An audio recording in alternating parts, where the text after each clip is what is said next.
Hello दोस्तों, कैसे हैं आप सब। अभी कुछ दिनों पहले संविदा वर्ग 3 जिसे जो है प्राथमिक शिक्षक भर्ती पात्रता परीक्षा के लिए नोटिफिकेशन आया है और उसमें एक भाषा का विषय है जो हिंदी का है। तो अभी हम जो वीडियो शुरू करने वाले हैं वो हिंदी व्याकरण से संबंधित सारे पूरा कंप्लीट सिलेबस होगा और हिंदी से जहाँ से हम टॉपिक शुरू करेंगे वो हमारा टॉपिक होगा वर्णमाला। तो जहाँ से वर्णों का भाषा की शुरुआत होती है उससे लेकर के पूरा हम हिंदी व्याकरण और हिंदी साहित्य जो है कंप्लीट करने वाले हैं। तो चलिए वीडियो के साथ बने रहिए और पूरा कंप्लीट वीडियो लास्ट तक देखिएगा। हम शुरुआत करते हैं वर्णमाला। वर्णमाला किसे कहते हैं? वर्णमाला वर्णमाला की परिभाषा है हिंदी वर्णों में वर्णों का क्रमबद्ध व व्यवस्थित समूह होता है। वर्णों का क्रमबद्ध व व्यवस्थित समूह क्या कहलाता है? वर्णमाला कहलाता है। वर्णमाला के 3 प्रकार हैं। वर्णमाला के 3 प्रकार हैं। पहला है वर्ण, दूसरा है शब्द और तीसरा है वाक्य। तो वर्णमाला की जो परिभाषा है वो क्या है? वर्णों का क्रमबद्ध व व्यवस्थित समूह वर्णमाला कहलाता है। वर्णमाला के 3 प्रकार हैं, वर्ण, शब्द और वाक्य। वर्ण जो है तो हिंदी वर्णमाला की सबसे छोटी इकाई कहलाती है। हिंदी वर्णमाला की सबसे छोटी इकाई वर्ण है। 2 या 2 से अधिक वर्ण मिलकर के शब्द का निर्माण करते हैं और 2 या 2 से अधिक शब्द मिलकर के वाक्य का निर्माण करते हैं। इसी तरह से हम बात करते हैं वर्ण की। वर्ण की परिभाषा क्या बताया अभी मैंने कि हिंदी वर्णमाला की सबसे छोटी इकाई क्या है? वर्ण है या सबसे छोटे अक्षर क्या है? वर्ण है या सबसे छोटी ध्वनि, सबसे कम ध्वनि क्या है? वर्ण है। वर्ण के 2 प्रकार हैं। पहला है स्वर और दूसरा होता है व्यंजन। तो वर्ण के जो प्रकार हैं वो कौन कौन से हैं? 2 प्रकार हैं। पहला है स्वर और दूसरा है व्यंजन। अब हम बात करते हैं स्वर व्यंजनों की।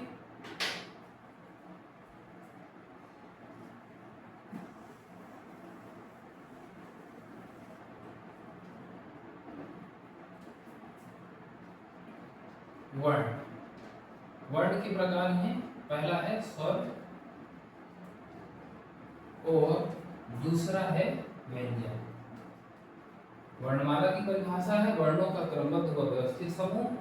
वर्ण की परिभाषा है हिंदी वर्णमाला की सबसे छोटी इकाई। ध्वनि व अक्षर वर्ण कहलाते हैं। इनके 2 प्रकार हैं, पहला स्वर है और दूसरा व्यंजन है। स्वर की बात करें तो ऐसे वर्ण जो स्वतंत्र रूप से, ऐसे वर्ण जो स्वतंत्र रूप से लिखे जाते हैं क्या कहलाते हैं? ये स्वर कहलाते हैं। लिखे या बोले जाते हैं स्वर कहलाते हैं। स्वर के 3 प्रकार हैं। स्वर के 3 प्रकार हैं। पहला है ह्रस्व स्वर जिसे लघु स्वर भी कहा जाता है। दूसरा है दीर्घ स्वर जिसे गुरु स्वर भी कहते हैं। तीसरा है प्लुत या प्लुत स्वर। तो वर्ण के 2 प्रकार जिनमें पहला स्वर है और स्वर की परिभाषा है ऐसे वर्ण जो स्वतंत्र रूप से लिखे या बोले जाते हैं स्वर कहलाते हैं। इनके 3 प्रकार हैं, ह्रस्व स्वर, दीर्घ स्वर और प्लुत स्वर। ह्रस्व स्वर की परिभाषा है ऐसे स्वर जिनको बोलने में सबसे कम समय लगता है। ऐसे स्वर जिनको बोलने में क्या हो रहा है? सबसे कम समय लग रहा है, वो कैसे स्वर कहलाते हैं? ह्रस्व स्वर कहलाते हैं। ऐसे स्वर जिनको बोलने में ह्रस्व स्वर की अपेक्षा थोड़ा ज्यादा समय लगता है, ऐसे स्वर क्या कहलाते हैं? दीर्घ स्वर कहलाते हैं। और ऐसे स्वर जिनको बोलने में सबसे अधिक समय लगता है वो क्या कहलाते हैं? प्लुत या प्लुत स्वर कहलाते हैं। तो ह्रस्व स्वर जो है इसको बोलने में क्या लग रहा है? सबसे कम समय लग रहा है। क्या लग रहा है? सबसे कम समय लग रहा है वो ह्रस्व स्वर है। कम समय लगने वाले जो अक्षर होंगे वो छोटा आ, छोटी ई, छोटा ऊ और री है। ठीक है। तो ह्रस्व स्वर में इनकी संख्या 4 होती है, छोटा आ, छोटी ई, छोटा ऊ और री। फिर बात करेंगे हम दीर्घ स्वर की। दीर्घ स्वर किसे कहते हैं? तो ऐसे स्वर जिनको बोलने में ह्रस्व स्वर की अपेक्षा थोड़ा ज्यादा समय लगता है। क्लियर है? ह्रस्व स्वर की अपेक्षा थोड़ा ज्यादा समय लगता है। तो क्या कहलाते हैं? दीर्घ स्वर या गुरु स्वर कहलाते हैं। बात करेंगे इसमें कौन कौन से अक्षर आएंगे, तो बड़ा आ, बड़ी ई, बड़ा ऊ, ए, ओ और औ। दीर्घ स्वर में इनकी संख्या 7 होती है और दीर्घ स्वर में कौन कौन से वर्ण आएंगे, छोटा आ, सॉरी बड़ा आ, बड़ी ई, बड़ा ऊ, ए, ओ और औ। हर स्वर में कौन कौन से आएंगे, छोटा आ, छोटी ई, छोटा ऊ और री। हर स्वरों की संख्या कितनी है, इनकी संख्या है 4। फिर बात करते हैं हम प्लुत या प्लुत स्वर की, कि ये कैसे स्वर हैं। तो ऐसे स्वर जिनको बोलने में सर्वाधिक समय लगता है। होता क्या है, जैसे हम नॉर्मली क्या लिखते हैं, यहाँ पर हमने लिखा राम या हमने यहाँ पर लिख दिया ओम। इनको जब हम पढ़ते हैं तो नॉर्मल तरीके से राम और ओम पढ़ पा रहे हैं, लेकिन जैसे प्लुत स्वर लगता है तो इनमें जो बोलने वाला समय है वो क्या होता है, बढ़ जाता है। जैसे ही प्लुत स्वर इसमें लगेगा, यह प्लुत स्वर इस तरह 2 प्रकार से प्लुत स्वर को हम पहचानते हैं, एक अंग्रेजी का एस और गणित का 3।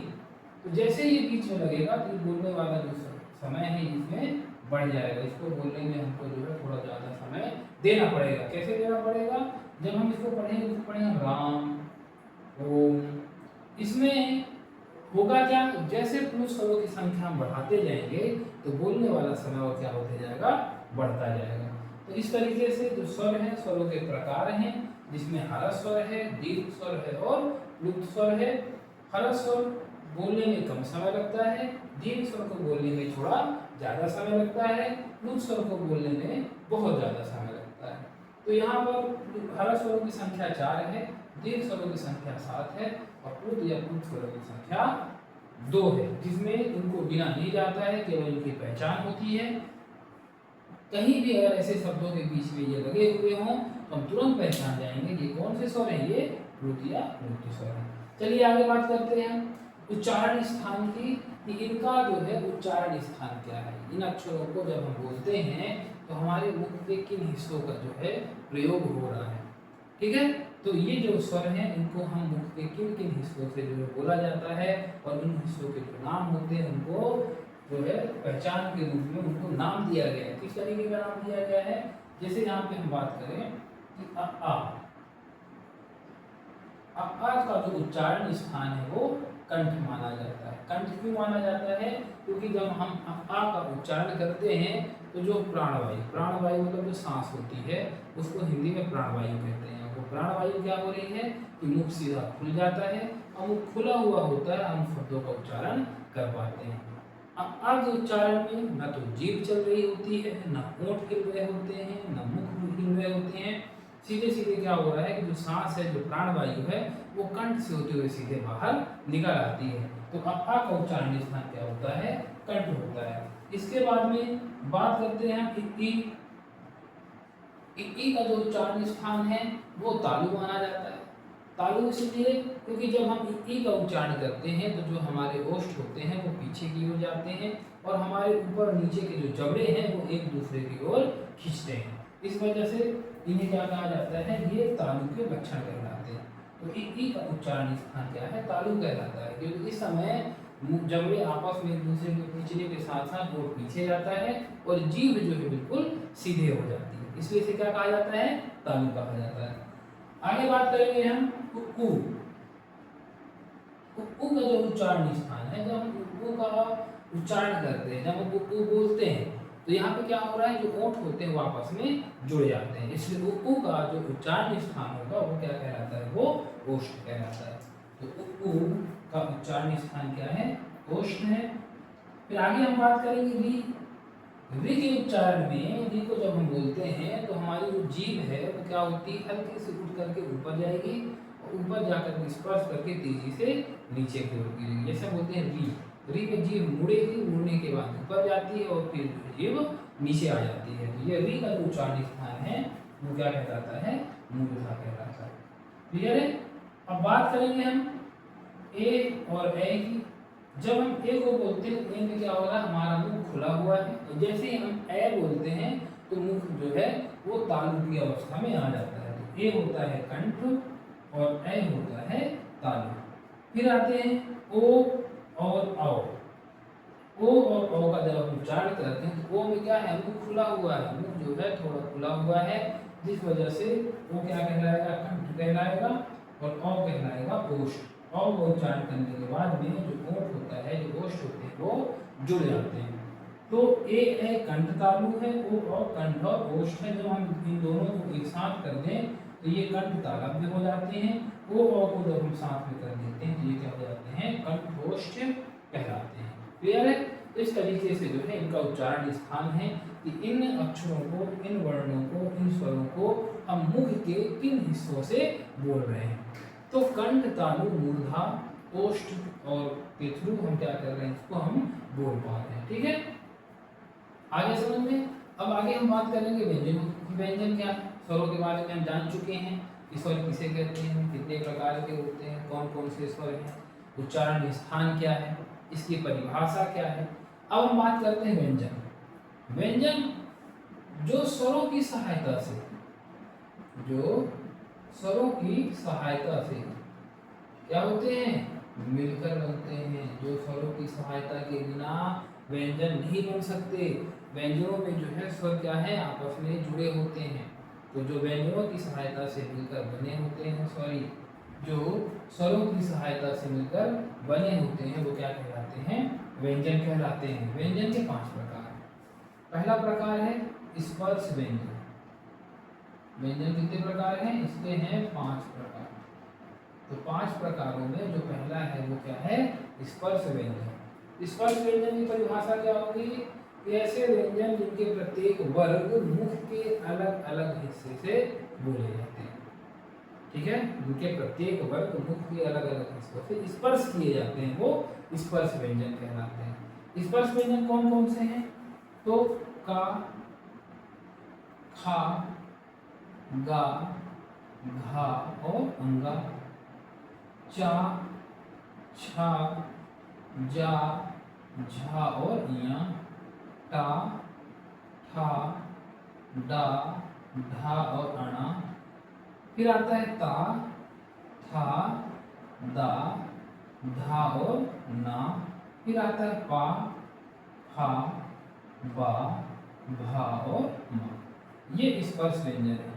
इनमें जो है प्रत्येक वर्ग क्या होते हैं, अलग अलग मुख के हिस्से से बोले जाते हैं। इनकी जो संख्या है, इनकी कुल संख्या होती है कितनी, 25 होती है। का से लेकर के माँ तक स्पर्श व्यंजन होते हैं। अब इनके प्रत्येक वर्ग मुख के अलग अलग हिस्सों से कैसे बोले जाएंगे, हम समझ लेते हैं कि यहाँ पर जो का वर्ग है, पहला वर्ग क्या कहलाएगा, पहला वर्ग है का वर्ग। अब अगर हम का उच्चारण स्थान मान लीजिए, अगर कंठ है या तालु है, मूर्धा है, दंत है, ओष्ठ है, अगर का उच्चारण स्थान में से कोई एक होगा तो फिर खा का उच्चारण स्थान भी वही होगा जो किसका उच्चारण स्थान है, का है। ठीक है, अब यहाँ पे का उच्चारण स्थान क्या है, जब हम का उच्चारण करते हैं का, खा, गा, घा, अंगा, तो यहाँ पे मुख क्या होता है, खुला हुआ है, और हमारी जो प्राणवायु है वो कंठ से होते हुए सीधे हम का, खा, गा, अंगा का उच्चारण कर पाते हैं। तो ये हाँ, यहाँ पर क्या हो रहा है, का उच्चारण स्थान क्या होगा, कंठ होगा। तो खा का उच्चारण स्थान क्या होगा, कंठ होगा। गा का उच्चारण स्थान भी कंठ, घा का उच्चारण स्थान भी कंठ, और अंगा का उच्चारण स्थान भी कंठ होगा। और अंगा एक ऐसा है इस वर्ग में जिसका कंठ के साथ साथ हम नाक का प्रयोग भी करते हैं, अर्थात नासिक का भी हम प्रयोग करते हैं, उसको उपयोग में लाते हैं। तो ये अंगा क्या कहलाता है, ये अंगा कहलाएगा कंठ नासिक। क्लियर है, यहाँ पर गाखा गाघा कंठ है और अंगा क्या है, कंठ नासिक की। इसी तरह से चा, जब हम चा का उच्चारण करते हैं तो वही स्थिति बन रही है जब हम ई का उच्चारण कर रहे थे। जब हम ई का उच्चारण कर रहे थे उसे में जब हम बोलेंगे चा, छा, जा, झा और इया, तो ये जो मुख है वो पीछे की ओर, जो ओठ है वो पीछे की ओर जाएगा और जीभ सीधे हो जाएगी, और ये जो हमारे ऊपर नीचे के जबड़े हैं वे दूसरे की ओर झुकेंगे। तो ये क्या कहलाएगा, तालु। अगर चा तालु है तो छा, जा और झा और इया भी क्या होगा, तालु होगा, और इया क्या कहलाएगा, तालु नासिक। आ रहा समझ में। वर्णमाला में इसी तरीके से, ये सारी चीजें क्या है, केवल समझने वाली है। फिर हम बात करते हैं टा। टा ठा डाढ़ा अड़ा। जब हम टा ठा डाढ़ा अड़ा का उच्चारण करते हैं तो जो हमारी जीभ होती है वो क्या करती है, वही स्थिति बनेगी जो री में बनी थी। जब हम री का उच्चारण किए तो जीभ थोड़ा सा उठी, मुड़ी और ऊपर जा करके स्पर्श होती है। जब हम बोलते हैं टा ठा डाढ़ा अड़ा तो उसमें भी क्या हो रही है, जीभ जो मुड़ करके ऊपर जा रही है, ऊपर जा रही है, फिर नीचे आ जा रही है। मुड़ के ऊपर जाना मूर्धा कहलाता है, जीभ का मुड़ना तो मूर्धा की श्रेणी में आता है। तो टा का उच्चारण स्थान क्या है, मूर्धा है। ठा डा और ढा ये भी क्या है, मूर्धा है। और अणा क्या हो जाएगा, अणा हो जाएगा मूर्धा नासिक। क्लियर। इनको हम केवल उच्चारण करके समझ सकते हैं। अगर ये भूल भी जाता है, अगर हमें पता है कि कंठ, तालु, मूर्धा, दंत, ओष्ठ क्या है तो हम इनको क्या कर सकते हैं, चीजों को समझ सकते हैं। अब बात करेंगे हम ता था दाधा ना की। ता था दाधा ना का उच्चारण स्थान क्या है। तो जब हम बोलते हैं ता बोलते ही जो हमारी जीभ है वो जाकर के सीधे दांत को स्पर्श करती है, और जैसे ही दांत को स्पर्श करेगी तो उसका उच्चारण स्थान क्या हो जाता है, दंत हो जाता है। तो ता का उच्चारण स्थान क्या है, दंत है। अगर ता का उच्चारण स्थान दंत है तो था, दा और धा का उच्चारण स्थान भी दंत होगा, और ना का उच्चारण स्थान क्या होगा, ये होगा दंत नासिक। क्लियर है। तो यहाँ पर ये बात हो रही है ता था दादा ना दंत, और ना क्या है, दंत नासिक है। अंगा या अणा ना और माँ को बोलने में हम क्या करते हैं, नाक का भी उपयोग करते हैं। इस वजह से ये अपने वर्ग के उस ध्वनि उच्चारण का नासिक के भी बन जाते हैं। अब बात करेंगे हम पा का उच्चारण स्थान क्या है, ओष्ठ है। नॉर्मल पा बोलेंगे, ओठ बंद हो रहे हैं, तो पाफा बाबा की क्या है, ओष्ठ है, और माँ क्या कहलाएगा, ओष्ठ नासिक। क्लियर है। तो इस तरीके से ये जो व्यंजन है, व्यंजन का पहला प्रकार है स्पर्श व्यंजन। स्पर्श व्यंजन के ये क्या है, अक्षर हैं, और इन अक्षरों की जो कुल संख्या वो कितनी है, 25 है। और इन 25 में से इनका उच्चारण स्थान प्रत्येक वर्ग का अलग अलग होगा। क्लियर है। अब दूसरी बात करते हैं, जो दूसरा व्यंजन है हमारा वो है अंतस्थ व्यंजन। अंतस्थ व्यंजन, अंतस्थ व्यंजन वे व्यंजन हैं जिनके प्रत्येक अक्षर मुख के अलग अलग हिस्से से उच्चारित किए जाते हैं। तो माँ के बाद में आता है या, रा, ला और वा। यारा लावा। यारा वाला का लावा का उच्चारण स्थान क्या होगा, या में चा की तरह ओठ पीछे की ओर जाते हैं, तो या क्या कहलाएगा, तालु। रा कहलाएगा मूर्धा। ला है दंत मूल। वा है ओष्ठ। क्लियर है। यारा लावा। या का उच्चारण स्थान होता है तालु। रा का उच्चारण स्थान होता है मूर्धा।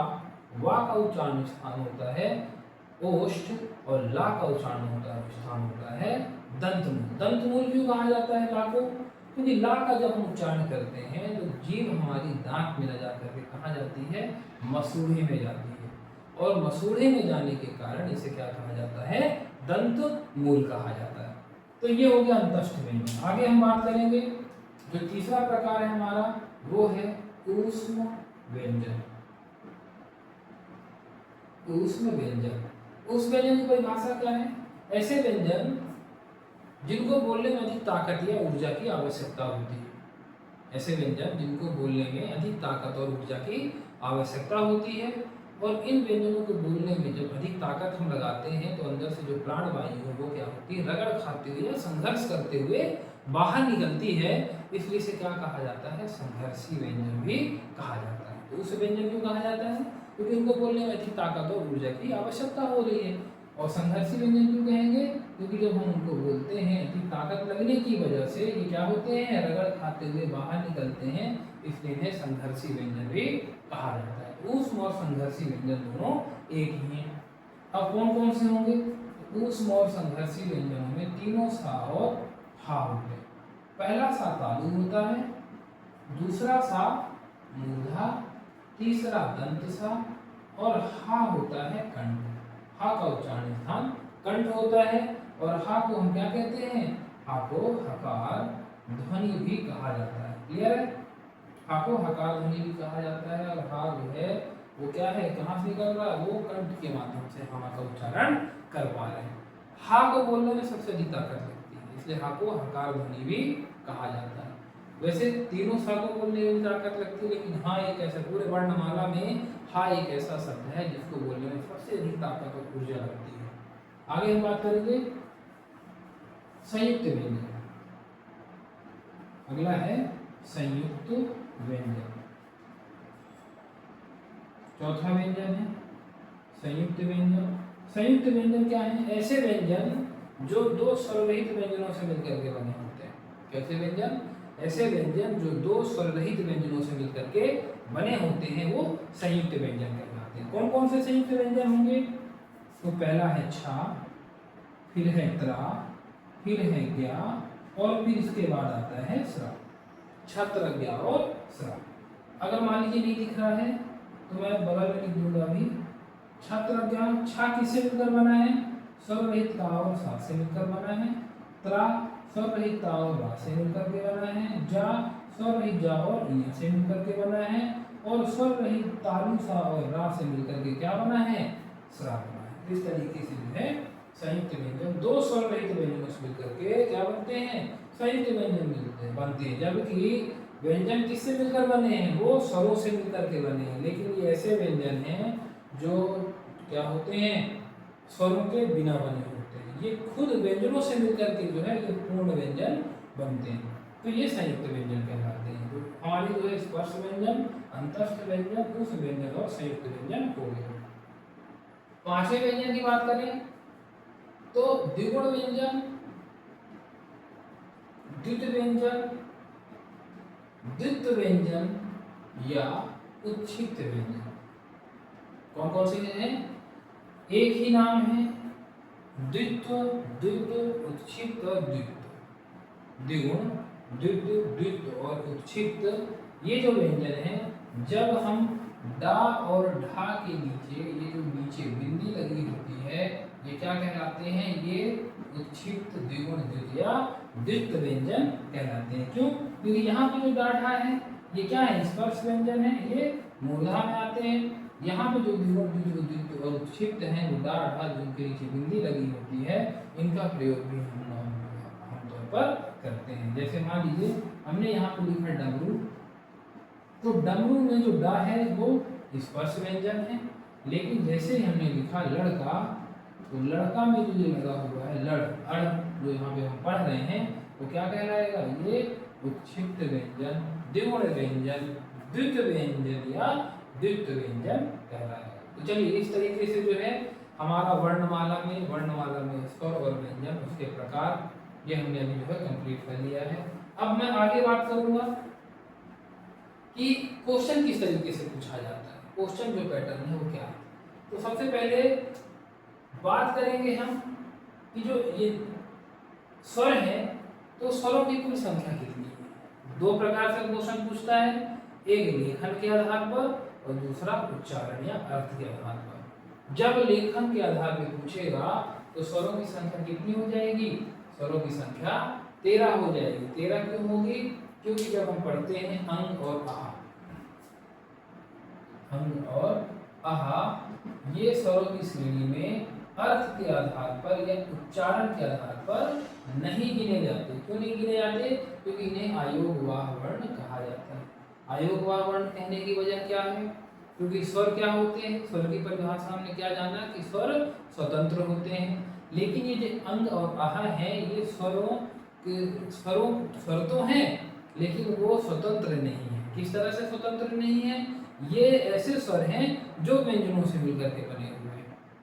जबकि व्यंजन किससे मिलकर बने होते हैं? स्वरों से मिलकर बने होते हैं। लेकिन ये ऐसे स्वर हैं जो व्यंजनों से मिलकर के बने हुए हैं। ये अयोगवाह वर्ण कहलाते हैं। ये जो अंग है इसे हम जो बिंदी होती है इसे क्या पढ़ते हैं? हम अनुस्वार पढ़ते हैं। और अनुस्वार में अंगा, इया, अणा, ना और मा, ये जो स्पर्श व्यंजन का पंचमाक्षर है, क्या कहेंगे हम इसे?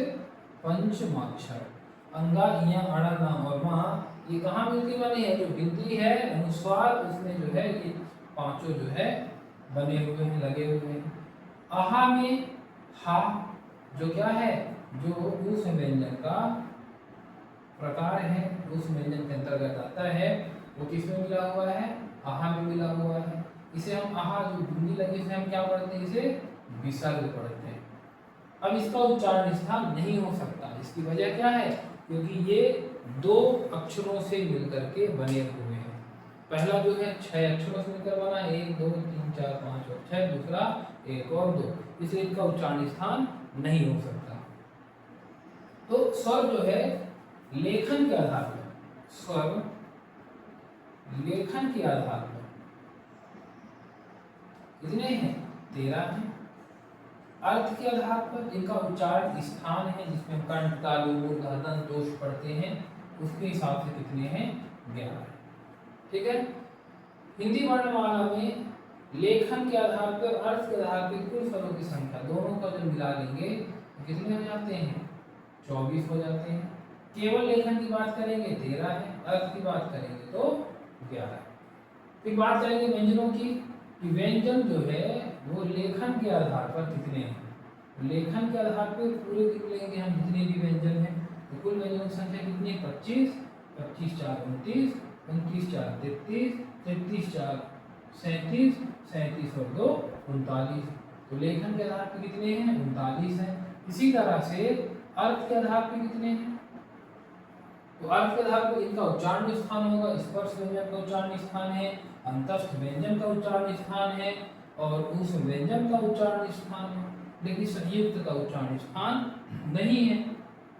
तो इस तरीके से इनकी कुल संख्या कितनी हो जाएगी, 33 हो जाएगी। इसके बाद में क्वेश्चन क्या पूछता है कि हिंदी वर्णमाला में अर्थ के आधार पर कुल वर्णों की संख्या कितनी है। तो हिंदी वर्णमाला में अर्थ के आधार पर कुल वर्णों की संख्या कैसे हम जानेंगे, तो अर्थ के आधार पर 11 स्वर हैं और 33 व्यंजन हैं, तो 33 प्लस 11 बराबर कितने हो गए, 44 हो गए। ये अर्थ के आधार पर है। लेकिन जैसे क्वेश्चन पूछा कि हिंदी वर्णमाला में कुल वर्णों की संख्या कितनी है, तो हिंदी वर्णमाला में कुल वर्णों की बात करेंगे तो ऑल ओवर कंप्लीट वर्णों को हम क्या करेंगे, जोड़ देंगे, और यहाँ पर 39 प्लस 13 कितना हो रहा, 52। तो हिंदी वर्णमाला में कुल वर्णों की संख्या कितनी है, तो हिंदी वर्णमाला में कुल वर्णों की संख्या 52 है। क्लियर है। उम्मीद है ये सारी चीजें समझ में आई होंगी, क्योंकि मैंने बहुत अच्छे से विस्तार से समझाया है। और अब हम बात करेंगे यहाँ पर जो है वर्ण, स्वर, व्यंजन और ये सारी चीजें हमने कंप्लीट कर ली है। अब अगला जो वीडियो आएगा उसमें हम जो है आगे की बात करेंगे, तो इसको अच्छे से समझ लीजिए, क्योंकि ये जो हिंदी है तो हिंदी सिर्फ कॉम्पिटिटिव एग्जाम्स के लिए नहीं, हिंदी स्कूल, कॉलेज और कॉम्पिटिटिव एग्जाम्स के लिए, आप कहीं भी जाइए, कुछ भी करिए, आपको हिंदी पढ़ना होता है। तो ये हिंदी आपके हर प्रकार से काम आने वाली है। तो चलिए ठीक है, आप इसको अगर वीडियो अच्छी लगी हो तो आप उसको शेयर करिए, सब्सक्राइब करिए, ताकि मैं आगे और वीडियो बनाऊं, है ना, और आपको जो है जो छोटी छोटी जानकारियाँ वो आपके पास पहुँच पाए। तो चलिए ठीक है, मिलते हैं फिर हम अपने अगले वीडियो में और फिर बात करेंगे नेक्स्ट वीडियो। धन्यवाद।